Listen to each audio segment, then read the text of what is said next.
Introduction to GSM. Full form of GSM is Global System for Mobile. This is a second generation cellular standard developed to cater voice services and data delivery using digital modulation. Previously, I have shown you in second generation, 2.5 generation, we have seen it's a combination of both circuit switches and packet switches. And slowly, by the time it has come to third generation, only voice services, everything has become a packet switch.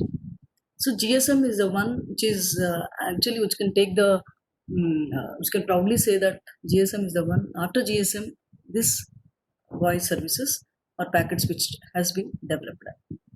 So based on this is how the GSM developments have taken place. Both the uplinks and downlinks. Number of times I have told you in the class how the uplinking and downlinking takes place. Okay, uplink is between 890 to 915 megahertz. The frequency of downlink is 935 to 960 megahertz. This is how generally GSM network, generally we talk about only between 890 and 915 and 935 to 960 megahertz only. And how the GSM is distributed in the world. This is as per 2005. Okay, the different services of GSM. Generally, the mobile services are categorized into three types of services: teleservices, bearer services, and supplementary services. Bearer services are also called as data services. As you can see here, again, this is an important question. Three marks, not 3 marks. Generally, this will be asked for 5 marks. Tell me what are the different mobile services provided by GSM. GSM will not be asked as a single question as it is, but because it's a very big topic, it will be broken up into pieces like this, and it will generally be asked. In this, one of the important questions is mobile services. In that, the first one is teleservice. As the name is itself telling, it's a telecommunication service, which is helpful in voice communication through mobile phones. Okay. We also have other types of services called as mobile telephony and also emergency calling, in which you can see in every of your mobile device. Okay, it uses the next one is the bearer service. Bearer services are generally all these short message services, SMS, unified messaging services, and fax. Now these days we are not using all this, but fax messages, mailboxes, emails, all these are called as bearer services. Okay, these bearer services and all are done between GSM and other networks like ISDN or PSTN networks. Generally, the rate of transfer of data is at 300 to 9600 bits per second. And other services also what GSM has introduced us is call related services, call waiting. What you all know what call waiting is: holding the call barring. Both incoming and outgoing calls, you can bar the calls. You can also forward the calls. You can have a conference call. 3 or more people can join in that group. You have caller line identification presentation. These days you can see Truecaller. You can all see that. That is that time we this is Truecaller is an app, but the service is caller line identification presentation. Also restricting caller line identification restriction of spam calls and all come under CLR. In your email also you have that spam. No? Whenever there is a doubt that you are not using that particular group or some unidentified group, if it comes, it is going into a junk mail or a spam mail. So, and closed user groups also. These are the different services what GSM actually provides us. This is the general architecture of GSM. Better than this, there's also a diagram. This diagram is what we have already discussed in the class. You can see mobile station. You should understand the terminology here. MS is mobile station, BTS is base transceiver station, BSC is base station controller, MSC is mobile switching center, GMSC is gateway mobile switching center, HLR is home location register, VLR visitor location register, Equipment Identity Register EIR, Authentication Center. These are the few terminologies what you'll have to remember. As you can see in the diagram, every mobile station is communicated to a BTS. BTS is nothing but base transmitter, which transmits and receives the signals. Okay, from the mobile station, every mobile station is communicating to the BTS. There are group of BTSs which are communicated to one, which are connected to one BSC. BSC is base station subsystem. So a group of BTS together are connected to a BSC, and BSC group of BSCs are again connected to a MSC. MSC is something like a gateway. It is the one which is really carrying the signals from the home register, register and authentication center to our BSCs. And from BSCs, in turn, it is transferred to BTS. And from BTS, the signal is getting transceived to mobile station. So this is the diagram which we will have to remember. You can once again you can see how BTSs are. You can see there are two BTSs here which are connected to one BSC. Number of BTSs are connected to one particular station. These number of BSCs are connected to one MSC. So this is one network. Again, the same network on the other side, number of BCSs, number of MSCs. Only when you are communicating, the data is all brought into the MSC, and from the MSC only it is dispersed to different BSCs, and from there to BTSs. In detail, again, we'll see once again in the coming classes. Generally, you'll have to remember that diagram. So as you can see, each one is written here. What is the full forms of each one of this? Already we have discussed this. So now the mobile station. Generally, mobile station is always your mobile device is always of having two components or two entities, as you can see this terminology. One is your mobile equipment, and the other one is a SIM card into it. So mobile equipment, every mobile will have a uniquely identified IMEI number. It is, if you are configuring your IMEI to your mobile, even though your mobile is lost, through the IMEI number, you can always identify your mobile device and its location, where it is exactly. Okay, the mobile device also helps you to voice and transmission of data and voice. And it has got some power. It is the one which is monitoring the power. It is the one which is checking the signal quality. Okay, and it's generally the power level is between 0.8 watts to 20 watts, and the SMS what you send through your mobile is 160 characters long. And other one also, you all know, it is a SIM card. SIM card is subscriber identity module. Okay, it's a smart card which contains of IMSI number. That's again unique number, International Mobile Subscriber Identity. It's a unique number given to which is associated with every SIM card.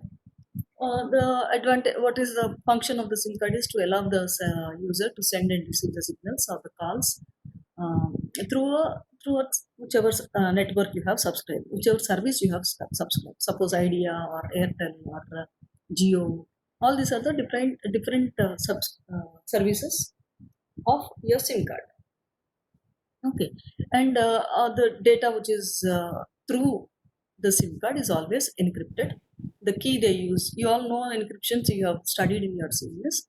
The different keys you have used are A3, A5, and A8 algorithms, or AES algorithm is generally what we keep using, because it is one of the strongest algorithms. Also, you can protect your mobile, your device, by a password or a PIN. Okay, this I think this is the most interesting topic for you all. You all know this already. So one of the other services, you can move the phone from one place to other place. It contains the key information to activate the phone. These are the different services, 3 types of services. Once again, what are the 3 services we have read? Tele services, bearer services, and supplementary services. Now coming to the next component called it BSS.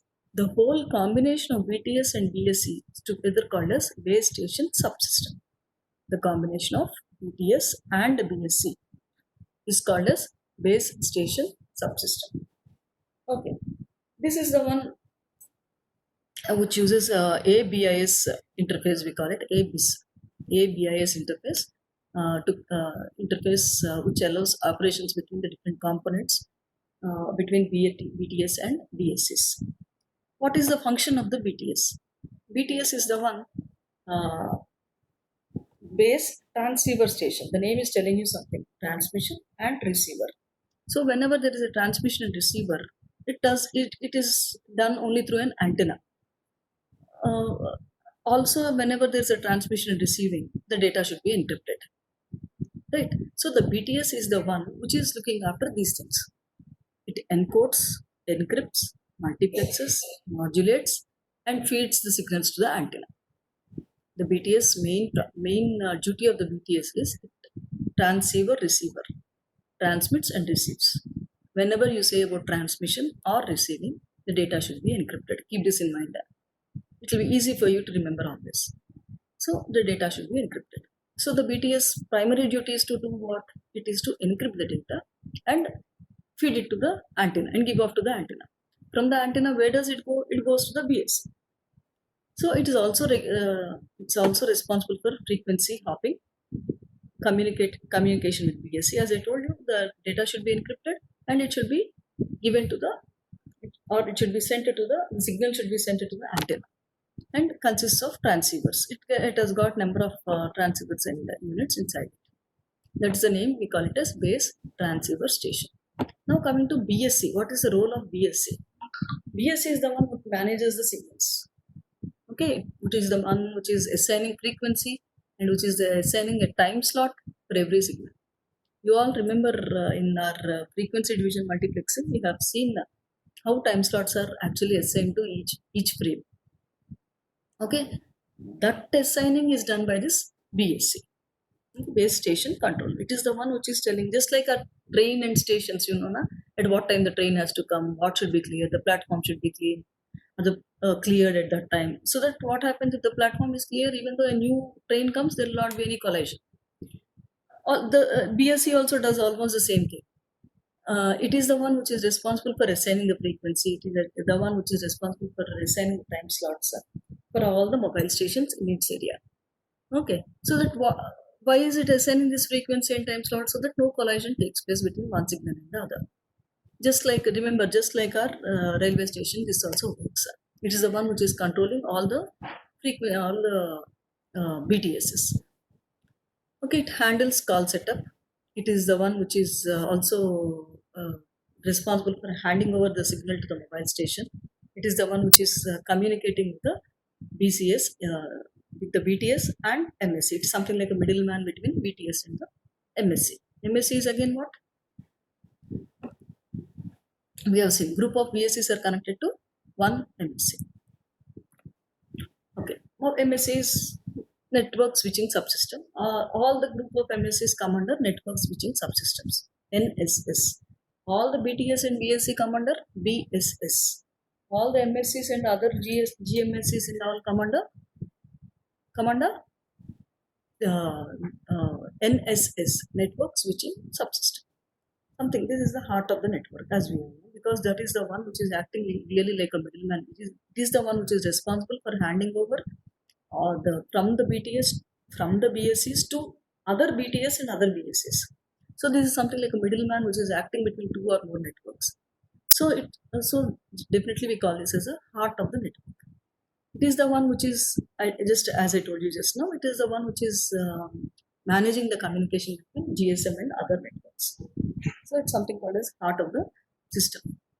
Okay, it is the one which is again responsible for call setup, switching, call routing, billing information and connection. I told you there are different components, HLR, VLR, UIC, equipment identity register, authentication center, and all. Those are the generally these are the different components which are responsible for the billing information, registration of your device when you are when you are going from one network to the other network, that is one service to the other service, or when you are in roaming, the registration of the local into the local network. All these are the responsibilities of the MSCs. It's something like a gateway function. That's what, while its customer routes to other networks by using HLR and VLR. Okay, HLR, home location register. The name is itself telling you that it is about something about register is nothing but is always some database stored in it. So home location register, permanent database about the mobile subscriber. Suppose I am an Airtel subscriber. All my database about my Airtel, my package, or my whether I have taken a prepaid or a postpaid, my address, where am I roaming, where I am actually located. All these are registered in the home location register. The same way visitor location register. All the details whenever I move from my location to some other location, when I am in roaming, mm, or uh, uh, or when I talk to other service providers, all these are located in visitor. That's all my outgoing calls and everything will be always in the stored in the visitor location register. That is a temporary database. Once only it is only during the time when you are actually talking to the other person. Once you are out of the call and you are back, again it will be registered. Again it will be noted in the home location register. That is the reason, even though you are suppose you want to know someone's, you want to interrogate someone and you want to know how many have really calls they made, where all they have gone, identify where that person is. That is through this HLR and VLR only, all through this database only, they take out the information they give us. Generally, computer forensics or CBI and all people use this mobile signal data. That is stored in this VLR and HLRs. And authentication center, protect against intruders in the air interface. That is, authentication is always protection from the against intruders. Okay, it maintains all the encryption and all the decryption and encryption algorithms are generally maintained in this authentication center. It's always associated with the home location register. And the other important one is which we all generally face this problem is equipment identity register. Suppose you are, just now I told you, suppose you lost your mobile somewhere, or someone wants to identify where you are, then this is possible only through our EIR, and has got some IMEI number. Otherwise, we call it as this is a unique number every mobile will have. By using this, that you should configure to your mobile device, and by using this IMEI number, you can identify where your mobile is. Generally, this is the number when generally used during theft or some cases and all, they are there. Only through this IMEI number, they identify where that particular person is. These frames and all we have already completed. I told you just in the previous slide. I told you how the BSc is responsible for framing to communicate frequency division.